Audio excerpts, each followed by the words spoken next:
Good. All right. Thank y'all for being here. I want to start on a somber note, really.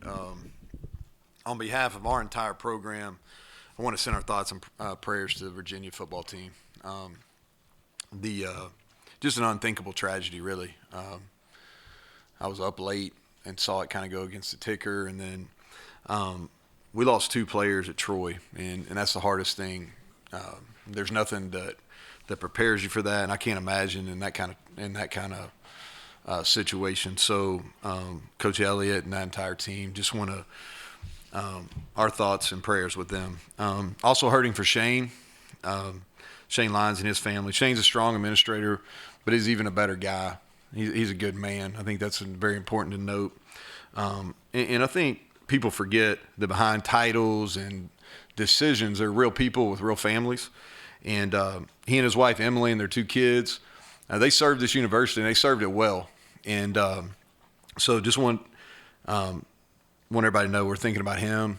And I'm very appreciative for the opportunity that he gave me to come here. And we're going to continue to fight and get better and win as many games as possible and do it the right way, like he would want. And so but my focus is, and I'm sure y'all are going to ask some questions or whatever, but my focus, we're just trying to get better today and try to go win a game on Saturday versus Kansas State. I want to recap Oklahoma. We won, in case anybody – no, we did win that game, all right? And so we won the game. Greedy, you can get off your phone, pay attention. We won the game, all right? And so, in case people forgot, but three-phase win, I talked about it, but just to hit some main points on it again, I thought special teams-wise, we played really sound. And that's a good team that's well-coached on special teams. And I thought our kickoff return set up a score before half. And then I thought our punt and kickoff coverage was really good versus good athletes. And then I thought our specialists played really well. Oliver, Parker on the kickoffs. Casey obviously hit the game winner. Brinkman's been really good all year. And then the fake punt helped extend a drive, and that was a scoring drive. That was important. And then offensively, I thought we just grinded out a win. Controlled the clock, was able to run the ball, and got a lot of made first downs. And I think we were 11 and 19 on third and fourth down combined, which is good. Defensively held them to one score. And then minimize their explosives. They hit a couple, but minimized their explosives. And then 1 of 11 on third downs. And so three-phase win. Players of the week, want to hit that. I'll start with special teams. Special teams player had a long kickoff return, executed a fake punt, and I think he's been exceptional at punt coverage at the gunner position. And so Sam James was our special teams player of the week. I also want to note Oliver Straw winning the Big 12 special teams player of the week. And he's played big. I think John asked a question about him maybe last week. He's been really, really good. He averaged 43.8 in the game on Saturday, had 4 punts inside the 20, which was big in a field position game. Our defensive player of the week was Jasir Cox. He had 12 tackles at TFL, had a PBU. He'd been playing Will. We flipped him over. He started at the spear position, and I thought he played really well. Then our offensive player of the week and the Big 12 offensive player of the week, Garrett Green, 138 yards passing, 120 tough rushing yards. A lot of those yards were tough, especially on that last drive, and just played with a lot of fire, a lot of energy. I thought he energized the stadium. I thought he energized our sideline, and just really, really happy for him. He's gotten better and better and better, and he's practiced better, and he's kind of embraced his role. And then when he had an opportunity, man, he made the most out of it. And so credit to him and excited for him. Our offensive lineman of the week was Wyatt Milam. He graded out 95%, had 3 knockdowns, most production points, and strained. And he's on a path to be a great player. And he's getting better. Got a really bright future. And then we gave out blue collar awards, and we always give out 3 of them. And I'll kind of tell you why we gave one to each, or we don't always give 3, but we always denote people that kind of do the dirty work. And the first one's Traylon Davis. He had his best game as a Mountaineer. Really, anytime you run the ball like that, The tight ends have to play well, and I thought he played his best game. He's physical. He's doing a better job as far as IDing in the pass game and in the run game, who he's got. And then the next guy is Exry Lowe. Exry Lowe played 86 snaps between special teams and defense. That's a lot of football. He starts on 3 special teams units. I thought he played his best game at linebacker, and he played every snap at will. And the other guy is Malachi Ruffin, a former walk-on. He played 89 snaps in the game, 70 on defense and 19 special teams. 89 snaps. And again, started on all 4 special teams, and then played his best game at corner that he's played in his career here. And then Juice Award, I thought the sideline was really good. Sully Weedman, who's a redshirt offensive lineman, who's going to be a really good player, and he'll be ready sooner rather than later. And then Ronan Swope.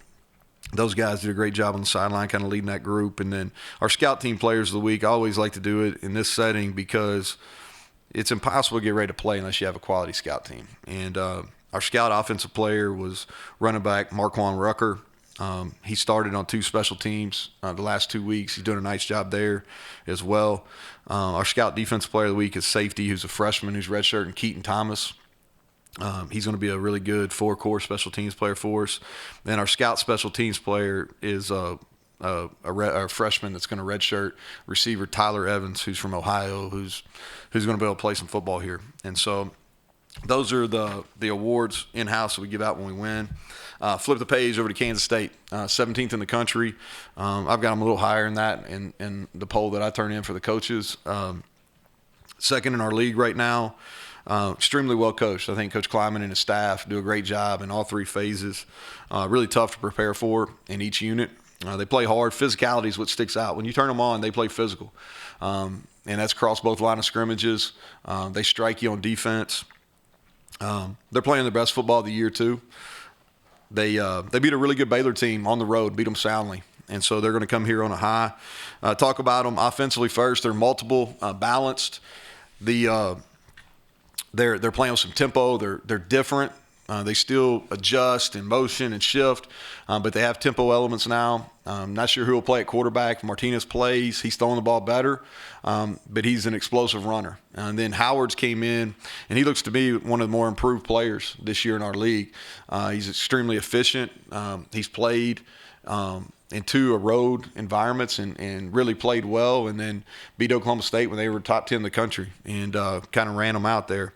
And so I think he's playing very effective, and if he's the starter, I think their team really believes in him. You can tell that. And then Deuce Vaughn, everything they do offensively is centered around Deuce Vaughn. He's special. I can get up here and talk for a long time about him, but he's special. And then they got some game breaker threats, Knowles and Brooks at wideout. And then I think their O-line and tight end collectively are playing the best in our league right now as a group. Defensively, 3 down, 3 safeties. Different than TCU and Iowa State. They're pressuring more, playing a little bit more man covers, but playing at a high level. I think defensively it starts for them up front. Huggins, who's their nose guard. People don't talk about him, but he's playing at a really high level. And then 91, I'm going to make sure, because I want to be nice, I want to make sure I'm pronouncing his name right. Andudike Uzama. Did I get it right, Creedy? Sounds pretty good. All right. Number 91. He's a man. He's an issue. A really good story. Walk on. Now he played himself into a first-round draft pick, and we're going to have to account for him. He's elite. And then they're big at linebacker, productive. Secondary-wise, Brent's their corner. He'll be first-team all-league. He's long, 6'4". They're doing a good job mixing up coverages, and playing more man. And then special teams, Zenner does all 3, field goal, punts, kickoffs, really strong leg. And then this is the challenge for special teams-wise is Brooks has already returned a punt for a touchdown as a punt returner. He's one of the better ones in our league. And then Knowles is the best kickoff returner in our league. He's special. He obviously had a big one versus last year. So we're going to have to do a great job in our coverage units. And so wrapping up, looking forward, building off last Saturday's win and huge challenge and last home game of the year. But our guys will be ready to go. So with that, I'll take questions. So quarterback for you. Probably won't name one, Greg. I will say this, Garrett earned the opportunity to play more. But we'll get both those guys ready, and we've been getting Nico more snaps too, because he's got some games now because he doesn't have to redshirt, and I'm impressed with how much better he's getting, and so we've been getting him some reps as well. But Garrett earned the opportunity to play more. You can see throwing Nico in there. Yeah, potentially. I'm not saying no, and we've been getting him reps because we want to get him ready. But off Garrett's performance, he deserves to play more. But we won't name a starter going in, but he definitely deserves to play more. I know you always want to get to the next week's game after the initial game, but was it important for this team to have a little bit of chance to celebrate, to get guys named, to these awards after some of the struggles, going through a little bit of a losing streak? Yeah, without Kevin, I think without question is you got to appreciate when things like the good things. I think it's important. You got to appreciate so much as next. After a loss, you want to get through to the next. But there's a reason why you do all the work. There's a reason why you invest, and you need to celebrate. My assumption, they probably had a pretty good time on Saturday night, and more power to them as long as they did everything legally and they got here and they're rested and ready to go practice on Tuesday, right? And so, but no, it is. It builds goodwill. We always recognize scout team players in our team meetings and stuff, but to do things and give awards after you win, yeah, that's an important piece of program building. You mentioned focus on the game, Neal. Mm-hmm. How do you make sure what happened with Shane, doesn't become a distraction? Well, the good thing is like with our players, everything's kind of like that was old news because it happened yesterday. You know what I mean? So like when they're in their seat, the seats that y'all are sitting in, when we come back this afternoon, that's not going to be at the forefront of their mind. And what I've been telling them, and this is kind of the way I live my life, is you got to be where your feet are planted. Be where your feet are. Do the very best you can each and every day, and if you do that over the course of the long term, good things are going to happen. And for us, it's cliche or whatever, but only thing they can control is how they prepare. And if they do what they're supposed to in preparation and practice, then we'll perform well enough, and we'll have an opportunity to get a big win on Saturday. Have you had any talks with Shane or any? I talked to him yesterday briefly. I kind of keep those to myself, but yeah, I talked to him yesterday briefly. How do you handle the dynamic now at quarterback? You got a veteran and a younger guy that's trying to move into that job. How do you handle that? So good people. I think everybody that's involved are good people, and then you just try to be transparent. I think that's the way you handle it, Bob. Those things are never easy. It's different. Like every position plays multiple people besides that one usually. And so they knew that when they signed up to play that position too, though. But you're transparent with it, and I think they're all good people involved, so they'll however it goes, I think then that they like it, but they'll move forward with it. I know this is probably a week-to-week thing, and you're not naming a starter right now. Will bowl eligibility play into that at all? Because hypothetically, if you would lose this game, you wouldn't. I'll be honest, Mike. We're just trying to win, man. Right. Like we get to that number, man. I'm not trying to be funny or anything. I just like. I just mean because you have a veteran quarterback, there's a difference in age. Yeah. You can't make a bowl game mathematically. Yeah, I don't know. I'm not thinking that way right now. Right. Yeah, I'm not thinking that way right now. I'm just trying to give our team the best opportunity to win. What's that look like?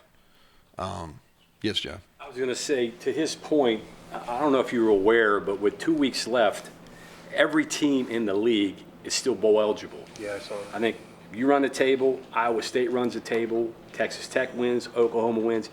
You have 10 teams with 6 wins. Yeah.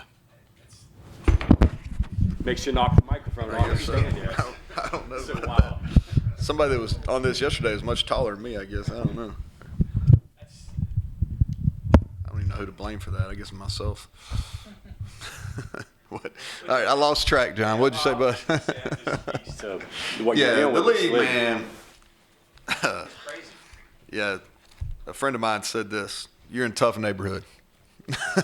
You know what I mean? Like, you're in a tough neighborhood. You got a bunch of tough guys. But that's so true. This league's, man, it's really good and it's extremely well coached, and I've said this same chair and maybe said it differently, but I've said the same thing a lot of different times. Is everybody can win on every Saturday, regardless of who you play. Like, you can win. All right. The flip side of that is you can also lose. And so, yeah, that doesn't surprise me. I didn't know that, but it doesn't surprise me. Senior Day, so last home game for that group. Talk about them, and Yeah. should we put stock into people? who No, walk? I wouldn't. I wouldn't. Like, it's such a weird time, like, for seniors, right? Because some of them have extra years. So I'll tell you all what I've told them. Like, just walk. Like, Dante's going to walk twice. Has anybody ever done that? I don't know. He's going to walk twice. He's going to get as big applause this year as he did last year. His mom's probably going to be emotional like she was last year. Like, if you don't know, just walk. Just walk. Senior days are some of the toughest time as coaches because you think about it, it's a really emotional time because you're reflective by nature, right? Like, everybody, senior day, like, because it's supposed to be a climax, right? And so you're like, you want to think back, but then you got to go play a football game. That's hard. I think some of these teams, like, one of the things after COVID that's right, I've noticed a lot of this in high schools, they're doing senior night the first game. There might be something to that. Might be something to that. But no, I wouldn't take I've told these guys, nobody needs to make decisions till after the year. And I think that it'd be hypocritical of me to ask them to make decisions when I'm sitting there telling them, hey, be where your feet are, man. Let's get better today. And so that's what I want them to focus on. So if they don't know, just walk and make a decision later. They don't Woods. Good. Any update on Woods? No. Hopefully it will be by the end of the week, though. Okay. I was going to say, I look back at a story that came out of one of these meetings 3 years ago when after Sam James had that big day and 233 yards, and you talked about how he has all the attributes, but you coach him harder than anybody else because he can be great. Would you talk a little bit about his progression from there? He didn't quite. Next game he caught one pass for 7 yards, and now he seems to be maybe realizing that. Yeah, I haven't even looked to. John may be able to tell me, or Monty, but I don't know where he's at career wise, receptions and those type of things. I would say he's moving up the career list. He's 5. There you go, Monty coming through. All right, so he's 5th. So I think that speaks of his longevity and his ability to play. What he's grown into, which I'm really proud of, and this is one of the he's one of our most consistent practice players from an effort production standpoint, and consistency is a trait that I think is one of the highest compliments you can give. And he's grown into a really good football player. And I think I said this after the game, Bob, is his ability on punt coverage. He's the best guy we have at blocking punts, putting pressure on the opposing team's punter, which sometimes doesn't show up in the stat sheet, but it has an effect on the game. He did a nice job in the return game. Struggled early, but did a nice job on Saturday. He's done a good job perimeter blocking. So he's grown into, and he's matured. He's matured off the field too, but he's grown into a really good football player. Not obviously this week, but coming up the transfer portal deadline. When do you start to handle that? How do you handle that? And how is it different this year? Well, I think you meet them kind of where they're at. I think it's not something you avoid. I think the new NCAA dead period there. So you play on Saturday, and then you got a dead period, I think, Sunday through Thursday. And so that dead period was put in there to give people opportunity to have discussions. So that's when we're going to use it, is we're going to use that Sunday through Thursday to kind of but you don't avoid it. You don't just assume people are coming back. You kind of meet them where they're at, and you talk about it, and that's how we're going to handle it. I'm not saying that's how everybody's going to handle it. That's how we're going to handle it. Could you give us your short version on Deuce Vaughn? So here's he's dynamic as both a receiver and a running back, and so he's really powerful for a guy that size. his lower body, and I don't know, Cody, if you've ever been on the field and seen him, but he's got an extremely strong lower body, which makes him really tough. He's got, you start talking about a strike zone, right? He's got a really narrow strike zone to be able to tackle him. And then if you go really low, he's so strong lower body wise, he can run through tackles. And I don't know him personally, but he must be really smart because they line him up all over the place. And he's an advanced route runner. You know, I always think like Alvin Kamara in the place for the Saints, like he's a really advanced route runner for a running back. Marshall Faulk was a really advanced when, you know, with the Rams, he was a really advanced route runner. And when you watch Deuce Vaughn, like he is really advanced. They put him on some option routes and they find mismatches for him, and he's advanced. Like he knows how to run routes like seasoned receivers, and so he's kind of there. He's how they go, and they find ways of getting the ball. And you know, he's 3 years in a row, I guess. You know, he's going to be right at the top of the rushing charts in our league, and he'll be a first team. So I've got a lot of respect for him as a player. How much did he hide it? No, I mean, it's on you if they're hiding him, because you better figure out where he's at. You know what I mean? Like, they're going to move him around for sure. They're going to move him around, and they motion him, and they I don't know if hiding him's the right way. They try to use crossing routes and things like that and then get him out, try to get your eyes, you know, on something else that's coming in front of you. But, I mean, that's got to be priority number one for us, is recognizing where he's at in the formation. Is he good at getting behind the big tackles and you have to try to find in between? Oh, yeah, no, yeah. I mean, he's difficult to, you know, he's difficult to locate. And I think he's more difficult to tackle. You know, I just think he's a really difficult tackle. And I was going back watching our game from last year, and, like, he did a couple things, like, where he spun out and, like, almost sat down and then got, I mean, you know, stuff that I'm not saying he's Barry Sanders. I wouldn't put that on anybody, but that's the only other person I've seen do things like that, you know. Your impressions of Tomas so far? Yeah, grown, right? You know, coming into the year, you know, we felt like maybe he'd be the 8th, 9th guy. And here he is. He's starting. I don't know how many games in a row it is, but he's you know, defense in our league. We kind of hit a stretch there where we were playing some really good ones, and I think he's done really well, you know. And I think future's really bright for him, and he's getting better too. He's just not like plateauing. He's getting better, and so excited for him.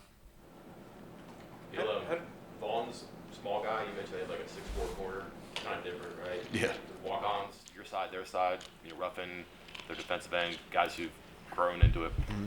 As a coach, what's the fun or the challenge of kind of getting away from like labels and stereotypes of too small, too tall, just to walk on and seeing down the road what someone can come into as opposed to what they're supposed to be? Yeah, development, right? Which I think there's a trait of that that's getting lost kind of in some of the free agency we have, but like real development still exists. You know, we've got, even going back to Tomas, I think he's an example, even as a young player, as someone that's developed. We talked about Malachi. We talked about, you know, if you look at, they do a really good job of, they've always played good special teams there, going back to Coach Snyder, right, for his whole tenure. And Coach Clemens and he and his staff, they've continued that. And across the board, now they're and Brooks even maybe, I can't remember. But you look across their special teams, it is really made up of walk-ons. A lot of Kansas-born walk-ons. Young offensive lineman. Young offensive lineman, guard, strong, plays with a good base. Hasn't been asked to pass protect much in high school, so still learning that aspect. Similar to Tomas as a redshirt freshman last year, but he's got really good bend. He strikes people, like he has heavy hands when he puts, you know, I think, and that's something that's kind of natural. And he's getting his body, like our development year that he's going through right now is going to be really, really good for him. But I think he's got a chance to be a factor for us next year, kind of like Tomas was. Those other young linemen too. Yeah, Mo Hamilton's coming along. He's twitchy, really twitchy. He's got to be more consistent, but he's really twitchy. Charlie is a highly intelligent player, and he's going to be able to play multiple positions. Landon Livingston is going to be a guy that's going to continue to develop as a center. He's probably because he's got to do some growth, but he's smart. He's a technician. Probably needs another year to put on weight and strength, but going to be a good player down the road. You mentioned going into the Oklahoma game and even after the Oklahoma game that Garrett Green's ability to really maybe have this be a game that he would explode in. I don't know if anyone predicted that, but it would be an opportunity because of the matchup, because of what they do or don't do against the run and all of that. Is there anything about this matchup that maybe lends you, whether it be the QB position or even another position, to think that this could be maybe a breakout performance for this player or this matchup is something that I like, differences of this game? I can't tell you, Mike, because I'd give no, I don't know. No, I think like the one position that and we're banged up there that didn't play as well as they've played all years at running back for us.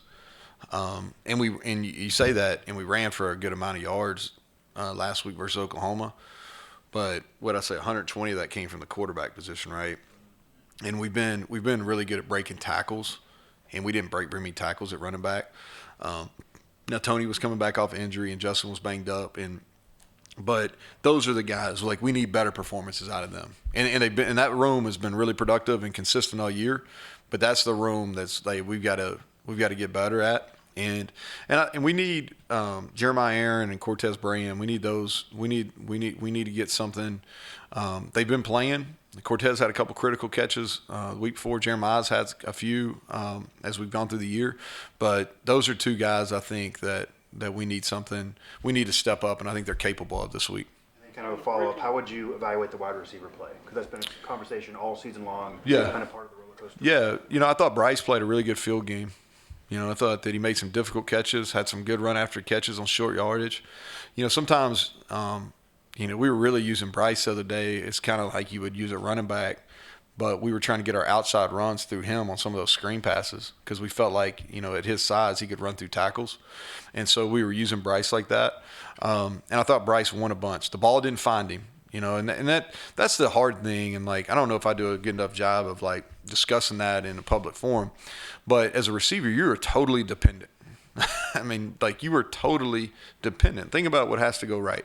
Well, first of all, the snap's got to be executed, which usually happens, all right? But your O-line's got to protect, all right? Sometimes the running backs or tight ends got to be involved, and then usually at least one other piece of the route concept has to run the route correctly. You have to run the route, and then the quarterback has to throw the ball. You're totally dependent. Other than catching the ball and running your route, you're totally dependent on the other people. And so, Bryce is a great example. His stats won't blow you away the other day, but he played a really good football game. And he really had one 50-50 ball that he could have made, but then he made a hell of a catch on the touchdown on the goal line, right? And so I thought he played well.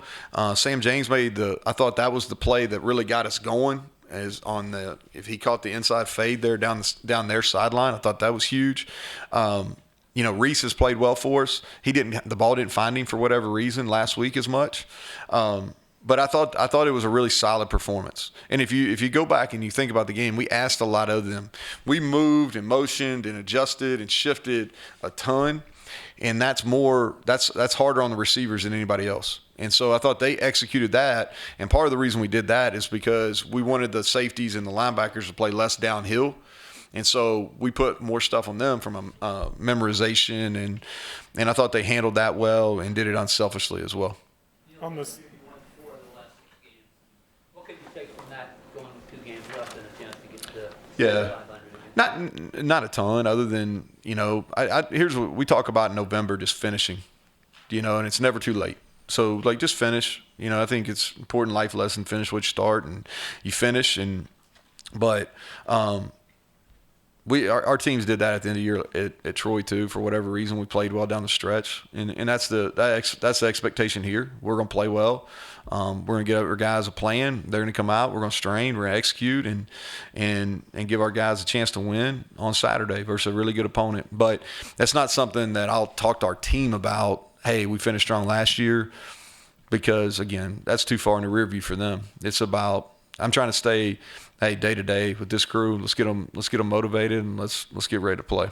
On the subject of breaking tackles, yes. Garrett isn't going to run over anybody, but he broke a ton, critical situations. Mm-hmm. What makes him difficult to tackle? Well, he's strong. He's not real tall, but he's put together. He's got a really. It's not Deuce Vaughn's lower body, but he's got a strong lower body, and he did 2 cycles in our developmental program as far as in the weight room, and Mike and his staff did a nice job. So he is strong, and he's fast. Like, he is legit fast. Now, when he comes in here and he asks, don't say that I say that, because we always, like the quarterbacks, like we always have a little with the GPS tracker, but he is legit fast, and he wasn't coming out of high school. Like, he was a good runner. He's one of the few rare people that has got significantly faster in college. And I'm not going to tell you what his 40 time is when he came to our camp, but it was good. It was good.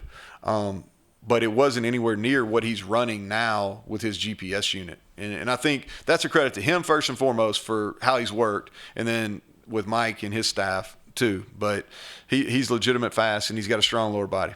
Thank you. Okay, thank you all.